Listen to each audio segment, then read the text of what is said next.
guys, what's up? It's Clay with Clay Whispers ASMR, and I'm back today to make another video for y'all. I'm super excited to be back. This is my first video in a couple weeks. I've sort of had a bit of a hectic couple weeks, and I'll fill you guys in on that a little bit too before I get started talking about what I want to talk about, which is TV shows. So a couple big updates is that I think the last time I posted a video, I had like 5 subscribers, and now I have 24 subscribers, so I almost have like 5 times as many subscribers as I did when I posted my last video, so that's amazing.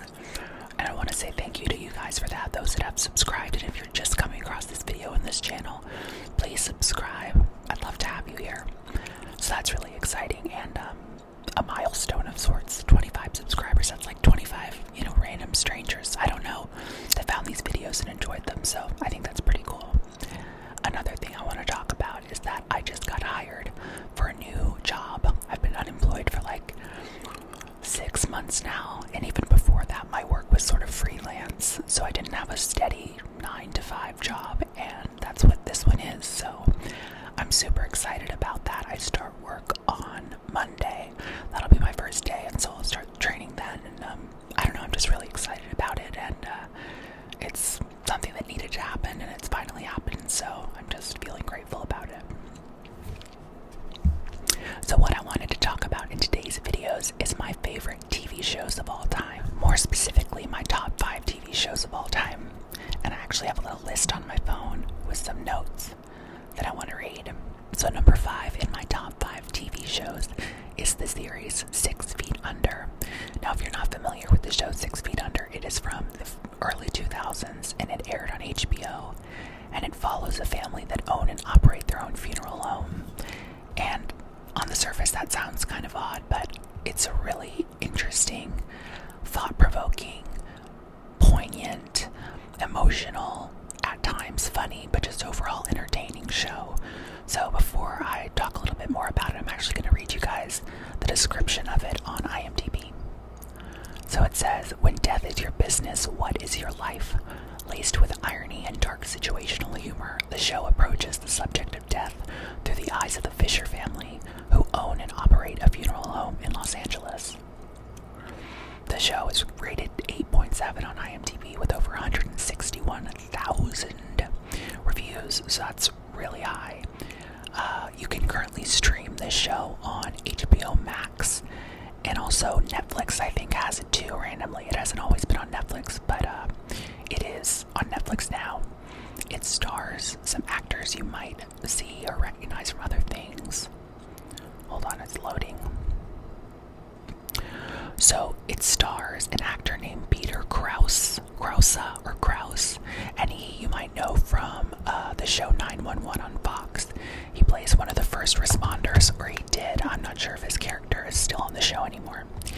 And then another main character, so that guy Peter Krause that I just named, he plays the oldest son of the family, and he's sort of, this isn't spoiling anything, but in the first, no, it's not spoiling anything.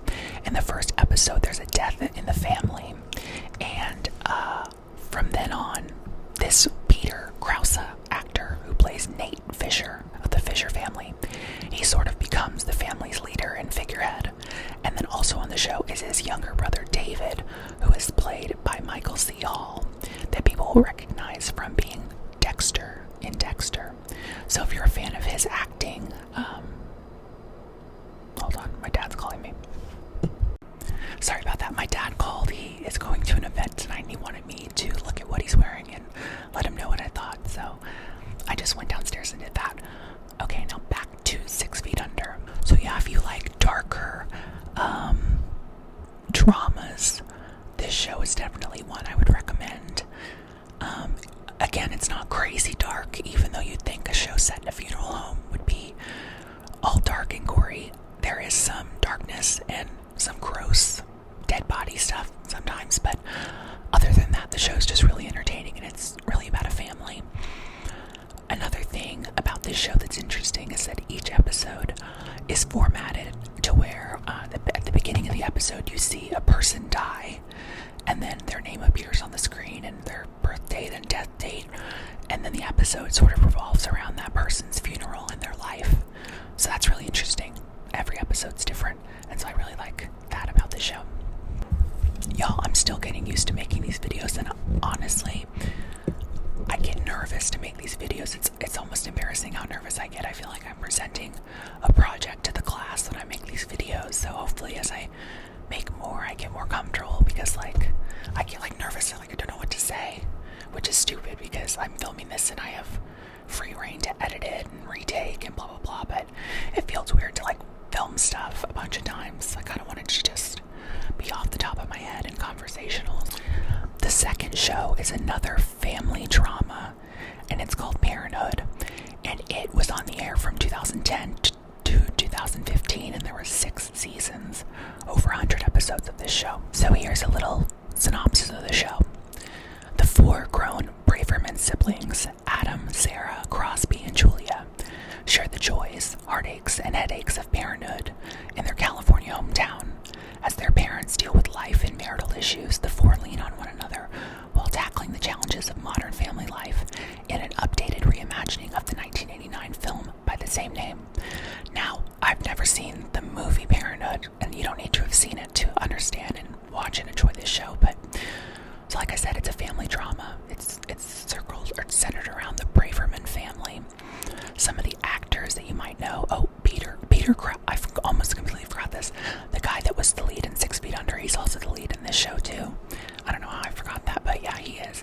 So Peter Krause plays Adam. Lauren Graham from Gilmore Girls, hold that thought. We will return to Gilmore Girls. She's in it. Dax Shepard, who I don't know, Dax Shepard is honestly kind of cringy, but he's in it. Monica Potter, Erica Christensen, and then a bunch of other people that play this big, blended family. So while the show has its dramatic moments and funny moments, I think a word that describes it the best is heartwarming. It's just like a heartwarming, easy show to watch and binge. Like I said, there's 6 seasons, so you can binge the whole thing, and I believe it's streaming on Hulu. Last time I checked, that's the only place it was streaming for free, at least, or with a Hulu subscription. So when the show was airing, it originally aired on NBC, so it's not a cable show like 6 Feet Under is. So it's not as edgy, I'd say. It's like a network drama, but it's still really good and interesting, and not cheesy, which sometimes family stuff can be kind of cheesy, and it's really not cheesy at all. And like I said, there's 6 seasons, so there's a lot of episodes to binge. I feel like I'm doing a really shitty job describing these shows, but honestly, it's there's only so much to say. Oh, it's rated 8.3 on IMDb, which again is really high. So I'm not recommending shit shows, guys. I'm recommending high quality content. Okay. So number 3 on my list is Pretty Little Liars. Perhaps one of the most well-known shows, I want to say of all time, but probably not of all time. But if you're around my age in your 20s, you will have heard of this show more than likely because it was so popular when it aired. It aired from 2010 to 2017 on ABC Family. And here's a little IMDb description of the show.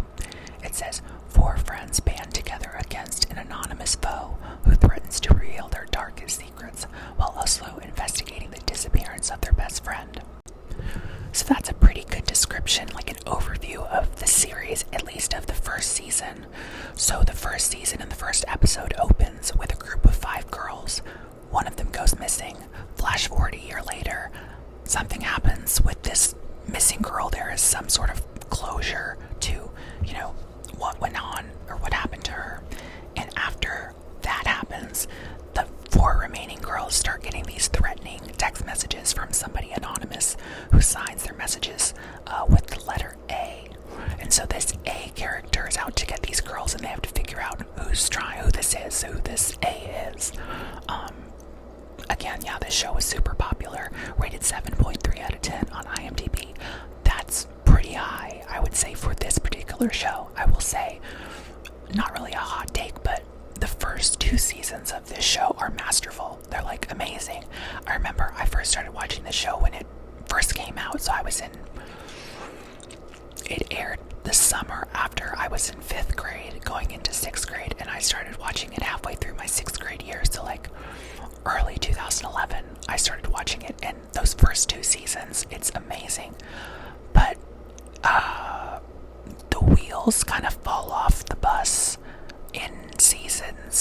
probably 5, 6, and 7. Not that it's unwatchable or anything. You certainly can watch it and enjoy it, but the plots become sort of outlandish, and it's just like not that great. And the ending is super bad. I will say that the final episode, the explanation for everything, it's pretty bad, but still not bad enough to where I wouldn't recommend you watch it. It's a great show to binge, especially in the summer and fall. Some of the actors that are in the show, you might recognize the main 4 girls. There's Troy Belisario. She's married to Patrick J. Adams, who was one of the main guys on the show Suits. You might know that guy, that actor. Ashley Benson is in it. She's probably best known for Pretty Little Liars, but also she was in Spring Breakers with Selena Gomez. Then there's Lucy Hale, who has been in a lot of stuff. She was in one of the Scream movies. She's recently been in a couple other horror movies. She had her own show on the CW for a hot second. And then Shay Mitchell. She is a really pretty actress who was in the show You. Briefly, in the first season, she played Peach. I think that was her name. And she was also in a show on Hulu called Dollface. So yeah, all the girls are really pretty. The fashion is cool. Oh, and Sasha Petersa, she plays the friend that goes missing. And she's amazing. She's probably the best actor and best part of the show, if I'm completely honest. She plays herself in flashbacks because obviously, she's gone missing. So the show has a lot of flashbacks, and she is just like an incredible actress. So my number 2 show on this list. Oh, and by the way, Pretty Little Liars, you can stream it on HBO Max and Hulu, I believe. So my number 2 show is another really popular show that if you're around my age, you probably will have heard of, if not already seen. And it's Gilmore Girls, and I love this show so much. It's the sweetest show. I'll read you a little bit about it. So on IMDb it says, a dramedy centering around the relationship between a 30-something single mother and her teen daughter living in Stars Hollow, Connecticut. So Stars Hollow is this cute little quaint town they live in. The town is sort of a character in the show.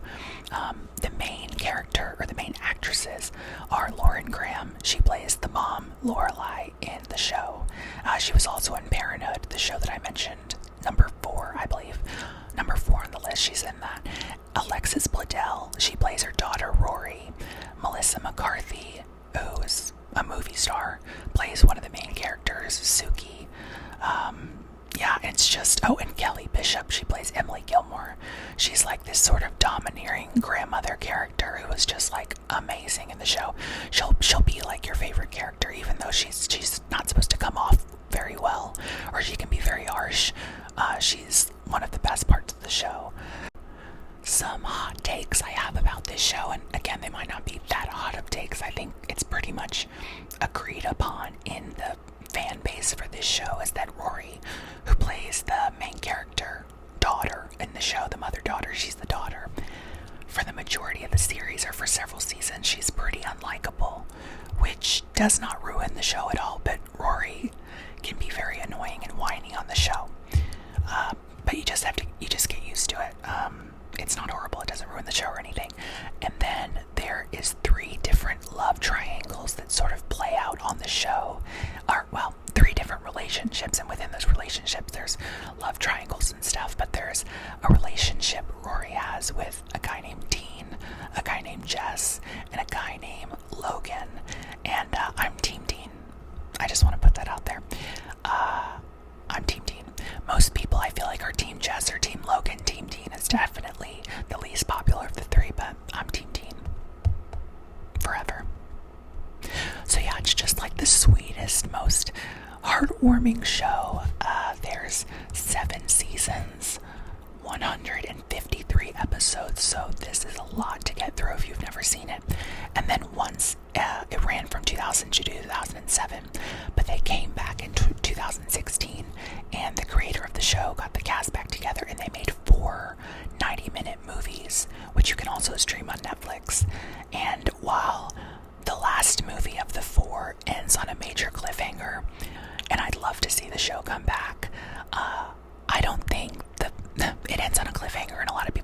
criticize it and say, like, what?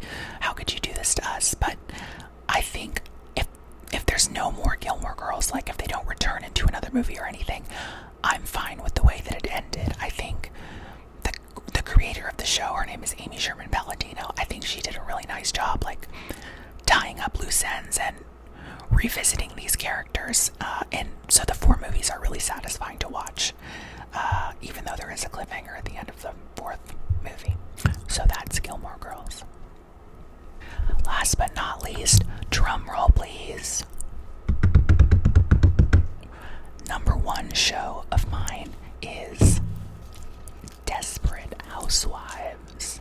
I actually have a DVD of Desperate Housewives right here. I have all the seasons on DVD, but this is the 8th and final season, and I actually have a poster.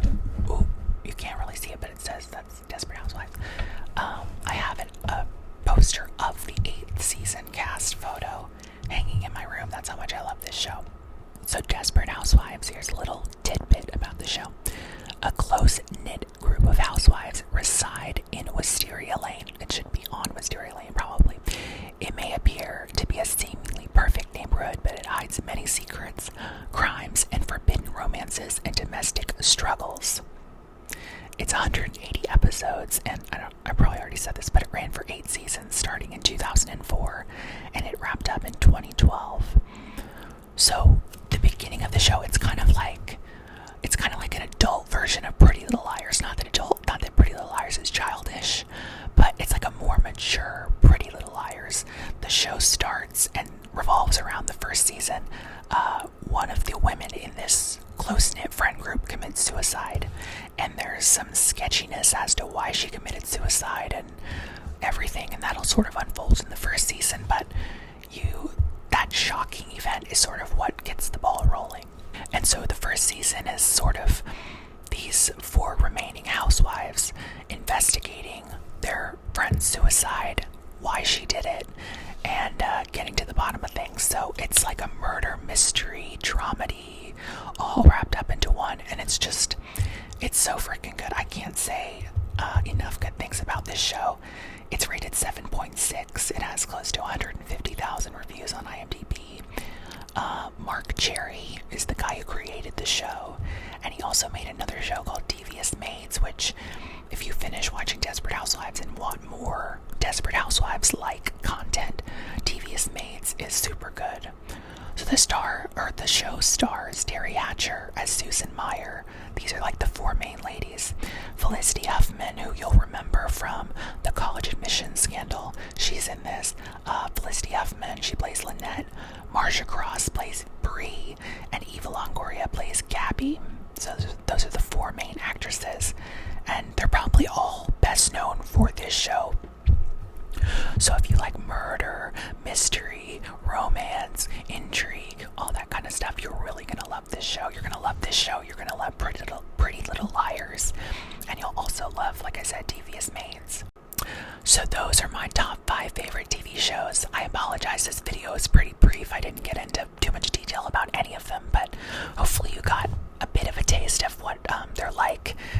You can stream all of them. They exist on streaming platforms: Netflix, Hulu, HBO Max. I'm pretty sure the 3 that you can find most of these on. But I also had a couple shows that I wanted to honorably mention because they're really great, but they don't make my top 5. One of those shows is Nurse Jackie. It stars Edie Falco from The Sopranos, and it's a medical drama about a drug-addicted nurse. She plays the nurse. It's an amazing show. The episodes are a half hour, I believe, which is kind of interesting for a dramedy show. And then the second show that I love is Bates Motel, which stars Freddie Highmore as Norman Bates and Vera Farmiga as Norma Bates. And it's a spin-off, or it happens in the Psycho. If you're familiar with the film Psycho, it happens in that universe, in the Bates Motel Psycho universe, ostensibly before the movie Psycho happens, because this is a young Norman Bates, not a fully grown man Norman Bates. So that's just a really amazing show. It's really dark, and involves a lot of themes about mental illness. So if that is off-putting to you, I probably wouldn't recommend those are 7 shows that y'all need to binge watch if you haven't seen them already.